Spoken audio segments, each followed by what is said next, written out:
Welcome back to my channel Tantrisha লাইফস্টাইলে তোমাদের সকলকে স্বাগত। তো এখন বাজে সকাল 9:30 আর আমি রেডি হয়ে গেছি।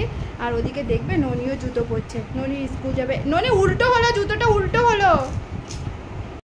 যেহেতু গরমের মানে প্রচণ্ড গরম, ওই জন্য ওদের স্কুল থেকে ড্রেস পরে যেতে বারণ করে দিয়েছি। ইউনিফর্ম বাদে কমফোর্টেবল ড্রেসে পাঠাতে বলেছি স্কুলে, ওই জন্য ওকে আজকে আমি এই জামাটা, পাতলা সুতির এই জামাটা পরিয়ে দিয়েছি। তোমরা আমার ভিডিওটা দেখতে থাকো, আশা করছি ভালো লাগবে। আর আজকে হলো শনিবার, তো চলো এখন আমি ননিকে স্কুলে দিতে যাব। ননিকে আমি স্কুল থেকে নিয়ে চলে এসেছি। দেখো ননি আসার পথে একটা কি নিয়েছে একটা তীর ধনুক। দেখা ননি, দেখা, দেখাতেই পারছিস না, এইভাবে ধর। এই দেখো নিয়েছে তীর ধনুক। কত বায়নাধারী ছেলে আমার, মেয়েও বায়নাধারী। আর এই দেখো এটা হ্যাপি ফাদার্স ডে উপলক্ষে এটা দিয়েছে স্কুল থেকে, এটা খুলে যাচ্ছে ওই জন্য আমি ধরে রেখেছি। আর স্কুল থেকে ওকে এই চকলেটটাও দিয়েছে, আর ওকে আমি এই চকলেটটা কিনে দিয়েছি আসার পথে তীর ধনুকটার সাথে। আর এই পেনটা দিয়েছি স্কুল থেকে।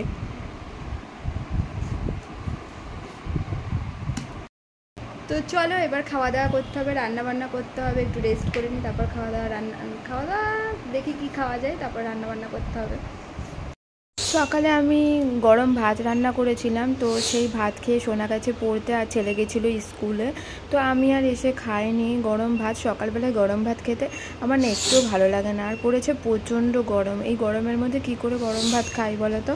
তো ছেলে মেয়েকে তো খাওয়াতে হবে, ওই জন্য ওদেরকে খাইয়ে দিয়েছি। ওরা স্কুল যাচ্ছে, পড়তে যাচ্ছে, ওদের পেটটা ভরিয়ে দিতে হবে, নইলে ওদের শরীরটাও অস্বস্তি লাগবে। ওই জন্য ওদের জন্য ভাত রান্না করে ওদেরকেই খাইয়ে দিয়েছি। আর দেখো আজকে না আমি এই লাল বিছানার চাদরটা পেতে নিয়েছি। এই লাল বিছানার চাদরটা কিন্তু আমার ভীষণ পছন্দের।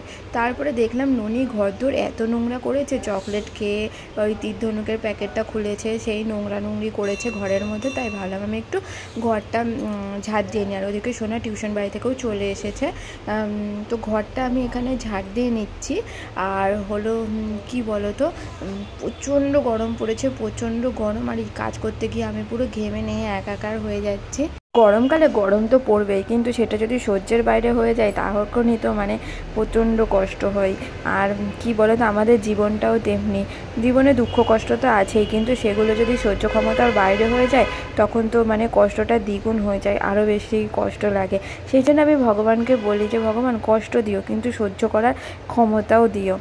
তো দেখো আমি ঘর ঝাড় দিয়ে নিয়েছি, আর ওদিকে বাইরেটাও একটু পরিষ্কার করে নিলাম, ঝাঁটপাট দিয়ে নিলাম। বাবারে কেমন ঘেমে নিয়ে একাকার হয়ে গেছি, দেখ, দেখলাম তো সেটাই। বাবারে বাবা, উফ, একটু ফ্যানের তলায় বসে নিই, তারপর যাচ্ছি রান্না করতে। এখনও রান্না করতে যেতে পারিনি, তোমাদেরকে বললাম যাই রান্না করে আসি, কিন্তু তার আগে ভাবলাম বিছানার চাদরটা পেতে নিই। বলছি একটু শরবত করে খাওয়ার মতন কিছু আছে? ছাতু আছে। ছাতু না, মিছরি তো ছিল, কিন্তু মিছরি তো ভেজানো হয়নি।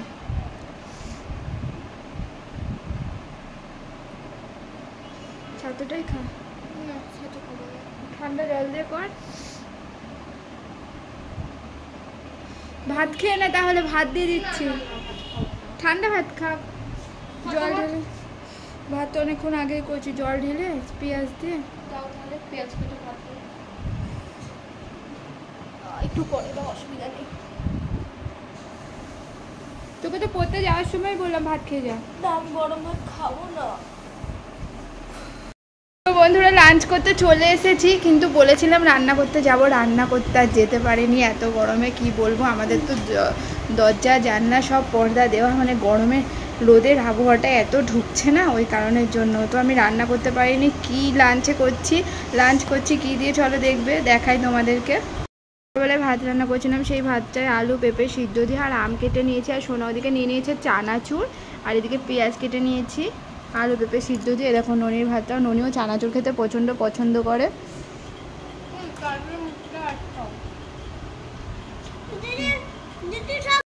বুঝতেই পারছো পুরো প্রচণ্ড নোংরা করে ভাত ছড়িয়েছে। আমার ভালো লাগে না এত মানে নোংরি, কিন্তু ওরা কথা শোনে না, ওরা করেই যায়। চলো খেয়েছে, ভাবছি একটু শোবো আর জল ঢেলে নিয়ে ভাতটা খাবো, যদি একটু আরাম হয় শরীরে। গুড ইভিনিং বন্ধুরা, তো দেখো আমি সন্ধ্যে দিয়ে নিয়েছি। গরমে আবার স্নান করে নিয়েছি, স্নান টান করে সন্ধ্যে দিয়ে নিয়েছি, আর ওদিকে আমার চা করাও কমপ্লিট। তো চলো চাটা দেখাই। আর ননির দুধ নিয়ে নিয়েছি। শোনা রে, উঠে পড়ে চা করেছি। আর ননি দেখো বিছানার উপরে খেলা মেলা নিয়ে একাকার কাণ্ড। তো এই দেখো আমাদের চা, ননির দুধ আর সোনার চাটা আমি ওপরে রেখে এসেছি। সারাদিন শুধু পিঠে দিয়ে দাও পিঠে দিয়ে দাও করে যাচ্ছে। আমার কাছে আর একটা আছে, সারাদিন পিঠে দাও। এটা সুয়ান কালার সিগারেট না, ওটা দেশলাই বলেন। চলো চাটা খেয়ে নিই। এখন ওদের টিউশনি ছুটি, মানে ওদের দিদিমণি কদিন আসছে না, দিদিমণি গেছে বেড়াতে। সেই জন্য আমি চাটা খেয়ে চলে এলাম এই ঘরে। এই ঘরে ঘর দুয়ারটা দিনের বেলাতে পরিষ্কার করতে পারিনি, ওই জন্য আবার এই ঘরে পরিষ্কার করে এলাম। এই ঘরে বিছানা চাদরটাও অনেক দিন হয়ে গেছিলো, পেতেছিলাম, ওই জন্য চেঞ্জ করে দিলাম। আর এই ননির গামলাটা গোছাচ্ছে, আর এই যে কাঁচা জামা কাপড়গুলো গুছিয়ে নিচ্ছি। ঘরদোর গুছাতে আমার কিন্তু বেশ ভালোই লাগে। তোমরা আমার বেশিরভাগ ভিডিওতেই দেখবে যে আমি ঘরদোর গুছিয়ে থাকি। তো কার কার আমার মতন ঘরদোর গুছাতে ভালো লাগে গো? ঘরদোর গুছানোর পরে চলে এলাম একটুখানি মাথাটা আঁচড়ে নিতে। তো এই মাথাটা সকালবেলা একবার আঁচড়েছি, আর এখন একবার আঁচড়ে নেবো। এই সারাদিনে আমার এই দুবার হয়তো মাথা আঁচড়ানো পরে।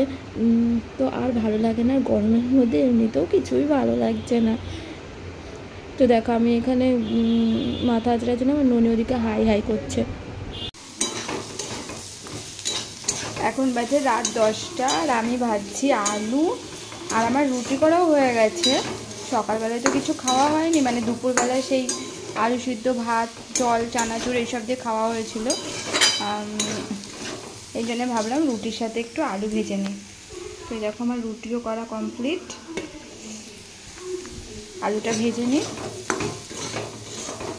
ভিডিওটা আমি এখানেই শেষ করে দিচ্ছি। ভালো লাগলে লাইক কমেন্ট শেয়ার অবশ্যই করে দেবে। আর হ্যাঁ, আমার চ্যানেলটাকে সাবস্ক্রাইব করতে ভুলো না। আর আমি আমার কাছ থেকে কেমন ধরনের ভিডিও পেতে চাও সেটাও একটু কমেন্ট করে দিও তো বন্ধুরা। তো টাটা, বাই বাই।